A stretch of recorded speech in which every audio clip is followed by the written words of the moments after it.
नमस्कार दोस्तों, वंदना आराधना भक्ति चैनल में आपका स्वागत है।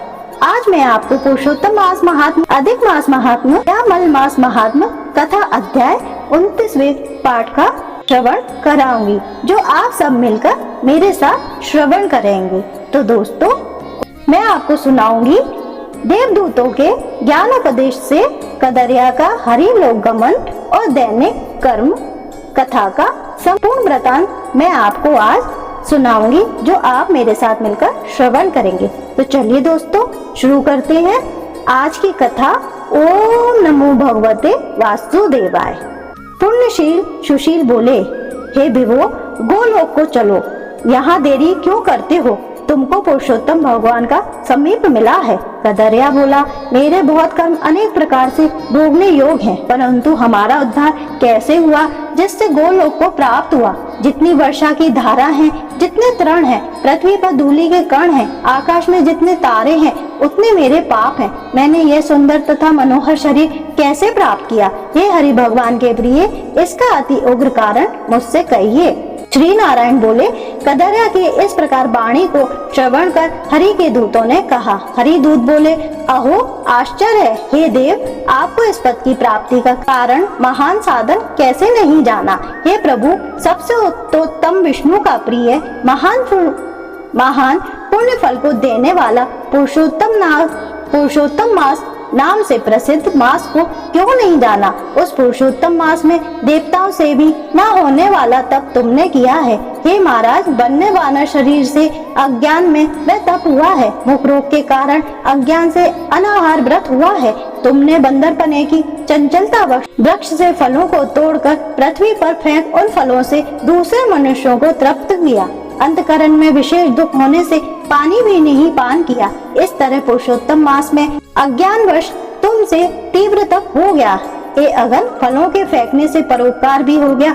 वन में घूमते घूमते शीत वायु घाम को सहन किया और श्रेष्ठ तीर्थ में सुंदर महातीर्थ में 5 दिन गोता लगाया, जिससे पुरुषोत्तम मास में तुमको स्नान का पुण्य प्राप्त हुआ। इस प्रकार तुम्हारे रोगी के अज्ञान से उत्तम तप हो गया। सो यह सब फल हुआ है और तुमने इस समय अनुभव किया है। जब बिना समझे पुरुषोत्तम मास के सेवन हो जाने से तुमको यह फल मिला है, तो मनुष्य इस पुरुषोत्तम मास के उत्तम महात्मा को जानकर श्रद्धा से विधि पूर्वक कर्म करे तो उसका क्या कहना? तुमने अपना जो अर्थ साधन किया वैसा करने को कौन समर्थ है? पुरुषोत्तम भगवान को और कोई वस्तु प्रीत को देने वाली नहीं है। इस भारत खंड में अति दुर्लभ मनुष्य योनि में जन्म लेकर जो पुरुषोत्तम भगवान की सेवा करते हैं, जिस पुरुषोत्तम मास में एक भी उपवास के करने से मनुष्य पाप पुण्य से छूट जाता है, वह तुमने महीनों उपवास किया।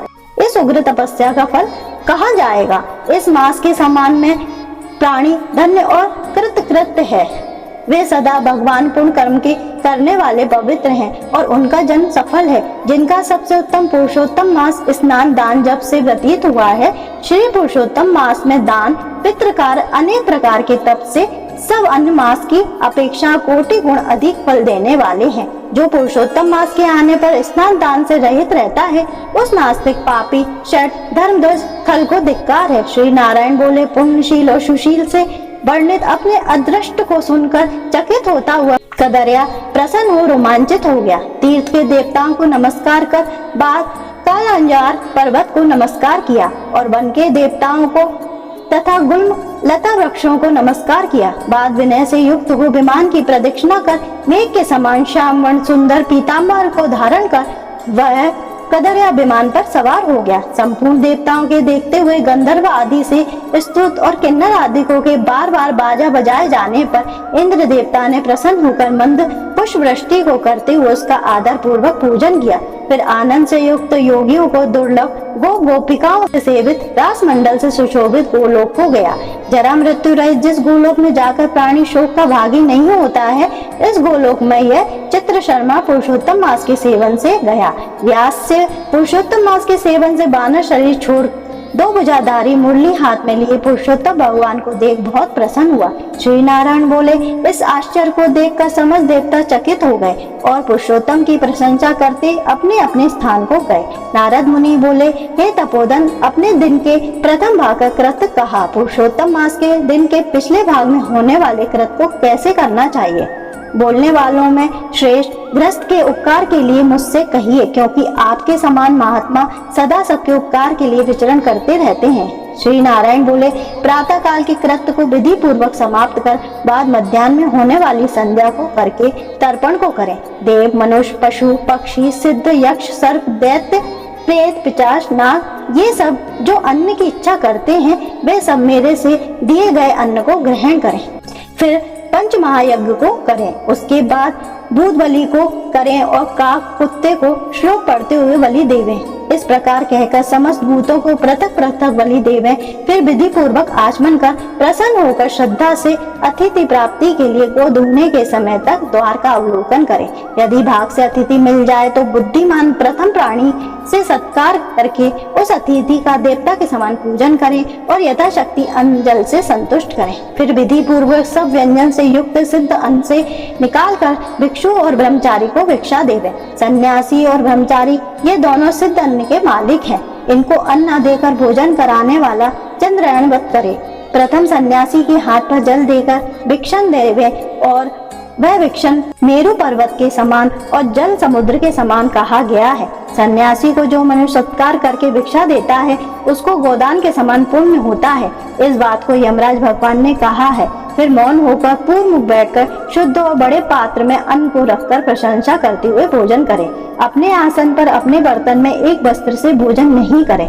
स्वयं आसन पर बैठकर स्वतः चित्त प्रसन्न मन हो। जो मनुष्य अकेले ही अपने कांसे के पात्र में भोजन करता है उसको आयु, प्रजा, यश और बल के 4 बढ़ते हैं।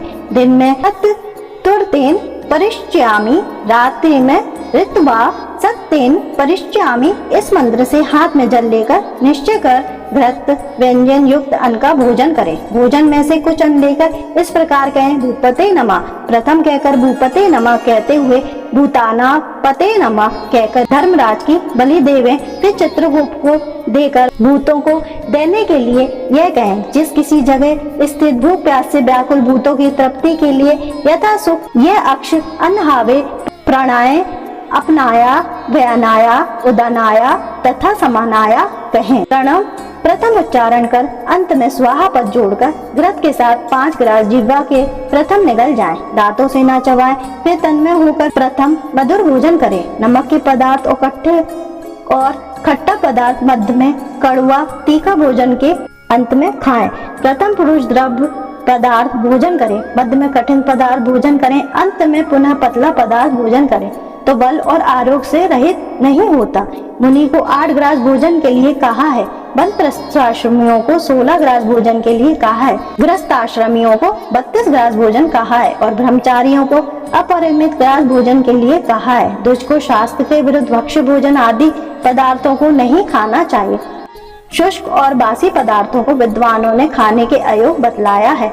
घृत दूध को छोड़कर अन्य वस्तुएं सशेष भोजन करें। भोजन के बाद उस शेष को उंगलियों के अग्रभाग में रखकर अंजलि जल से पूर्ण करें। उसका आधा जल पी जाएं और उंगलियों के अग्रभाग में स्थित शेष को पृथ्वी में देकर ऊपर से अंजलि का शेष आधा जल। विद्वान उसी जगह इस मंत्र को पढ़ते हुए सिंचन करके, ऐसा न करने से ब्राह्मण पाप का भागी होता है, फिर प्रायश्चित करने से शुद्ध होता है। रो रवे पूयनिले पदा बुर्द निवासी नाम अर्थ नामुदक दत्त मक्षिया मुपतिष्ठु।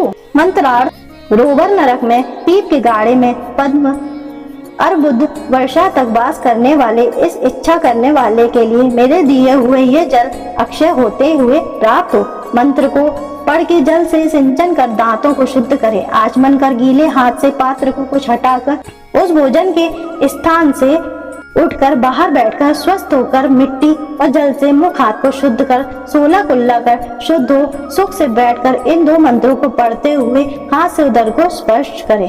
अगस्त्य कुंभकर्ण च शनि च बड़ वानलम आहार परिपर्कार्थ स्मरे विदम च पंचमम अतापि मारितोयेन वातपो च निपातित समुद्र शोषितो येन सा निसगस्य प्रसादितो। अगस्त, कुंभकर्ण, शनि, बड़वानल और पंचबीन को आहार के परिपाक के लिए स्मरण करें, जिससे आतापी को मारा और वातापी को भी मार डाला, समुद्र का शोषण किया, वह अगस्त मेरे ऊपर प्रसन्न हो। इसके बाद प्रसन्न मन से श्री कृष्ण देव का स्मरण करें, फिर आचमन कर तांबूल भक्षण करें, भोजन करके बैठ कर परम ब्रह्म श्री कृष्ण का उत्तम मार्ग के अवरोधी उत्तम शास्त्रों के विनोद से विचार करें, बुद्धिमान अध्यात्म विद्या का श्रवण करें, सर्वथा आजीविका से ही मनुष्य भी एक मुहूर्त स्वस्थ मन होकर श्रवण करे। जो श्रवण कर धर्म को जानता है, श्रवण कर पाप का त्याग करता है, श्रवण के बाद मोह की निवृत्ति होती है, श्रवण कर ज्ञान रूपी अमृत को प्राप्त करता है, नीच भी श्रवण करने से श्रेष्ठ हो जाता है और श्रेष्ठ भी श्रवण से रहित होने से नीच हो जाता है। फिर बाहर जाकर यथा सुख व्यवहार आदि करें और सर्वदा सिद्धि को देने वाले श्री कृष्ण भगवान का मन से ध्यान करें। सूर्य नारायण के अस्त चल जाने के समय तीर्थ में जाकर अथवा गृह में ही पैर धोकर पवित्र वस्त्र धारण कर साय संध्या की उपासना करें। जो द्विजों में अदम प्रमाद से साय संध्या नहीं करता है, वह गोवध पाप का भागी होता है और मरने पर रोवर नरक को जाता है। कभी समय से न करने पर संकट में मार्ग में हो तो द्विज श्रेष्ठ आधी रात के पहले साय संध्या को करें। जो ब्राह्मण श्रद्धा के साथ प्रातः मध्याह्न और साय संध्या की उपासना करता है, उसका तेज व्रत छोड़ने से अग्नि के समान अत्यंत बढ़ता है। सायकाल में सूर्य नारायण के आधा अस्त होने पर प्राणायाम कर अपोष्टा इस मंत्र से मार्जन करें और सायकाल अग्निश्चमा इस मंत्र से आचमन करें और प्रातः का सूर्यश्चमा इस मंत्र से आचमन करें। पश्चिम मुख बैठकर मौन तथा समाहित मन होकर प्रणय और व्याहित सहित गायत्री मंत्र का रुद्राक्ष की माला लेकर तारा के उदय होने तक जप करें। वरुण संबंधी ऋचाओं से सूर्य नारायण का उपस्थान कर प्रदक्षिणा करते हुए दिशाओं को तथा पृथक पृथक दिशाओं के स्वामियों को नमस्कार करें। साय संध्या की उपासना कर अग्नि में आहुति देकर व्रत वर्गों के साथ अल्प भोजन करें, बाद कुछ समय तक बैठ जाएं। सायकाल और प्रातः काल भोजन की इच्छा नहीं होने पर भी वैश्वदेव और बलि कर्म सदा करने चाहिए। यदि नहीं करता है तो पातकी होता है। शाम को भोजन कर बैठने के बाद गृहस्थ आश्रमी हाथ पैर धोकर तकिया सहित कोमल शैया पर जाएं। अपने गृह में पूर्व की ओर सिर करके शयन करें, पशुर के गृह में दक्षिण की ओर सिर करके शयन करें, परदेश में पश्चिम की ओर सिर करके शयन करें, परंतु उत्तर की ओर सिर करके कभी शयन नहीं करें। रात्रि सूतक का जाप करें और सुख शैया देवता को स्मरण करें। अविनाशी विष्णु भगवान को नमस्कार कर स्वास्थ्य हो रात्रि में शयन करें। अगस्त, माधव, महाबली, मुचुकुंद, कपिल, आस्तिक मुनि ये 5 सुख शैया कहे गए हैं। मांगलिक जल से पूर्ण घट को सिर के पास रखकर वैदिक और गरुड़ मंत्रों में रक्षा करके शयन करें। ऋतु काल में स्त्री के पास जाएं और सदा अपनी स्त्री से प्रेम करें। व्रती स्त्री की कामना से पूर्व को छोड़कर अपनी स्त्री के पास जाए। प्रदोष और प्रदोष के पिछले पहर में वेद अभ्यास करके समय व्यतीत करे। फिर 2 पहर शयन करने वाला ब्रह्मतुल होने के योग होता है। यह सब प्रतिदिन के समस्त कृत समुदाय को कहा है। गृहस्थ आश्रमियों को भली भांति इसको करके और यही गृहस्थ आश्रय का लक्षण है। अहिंसा, सत्य वचन, समस्त प्राणी पर दया, शांति, यथाशक्ति दान करना गृहस्थ आश्रम का धर्म कहा है। पर स्त्री से भोग नहीं करना, अपनी धर्मपत्नी की रक्षा करना, बिना दी हुई वस्तु को नहीं लेना, शहद मांस को नहीं खाना, ये 5 प्रकार का धर्म बहुत शाखा वाला सुख देने वाला है। शरीर में होने वाले धर्म को उत्तम प्राणियों को करना चाहिए। श्री नारायण बोले, संपूर्ण वेदों में कहा हुआ यह उत्तम चरित्र गृहस्थ आश्रम का लक्षण है। हे मुने, इसको लोक के हित के लिए संक्षेप में लक्षण के साथ आपसे मैंने अच्छी तरह कहा है। इति श्री बृहन्नाथर्ये पुरुषोत्तम मास महात्मने 29 अध्याय समाप्त होता है। इसी के साथ पुरुषोत्तम मास महात्म अधिक मास महात्म कथा अध्याय 29वें दिन की कथा का समापन होता है, जो आप सब लोगों ने मेरे साथ मिलकर श्रवण किया।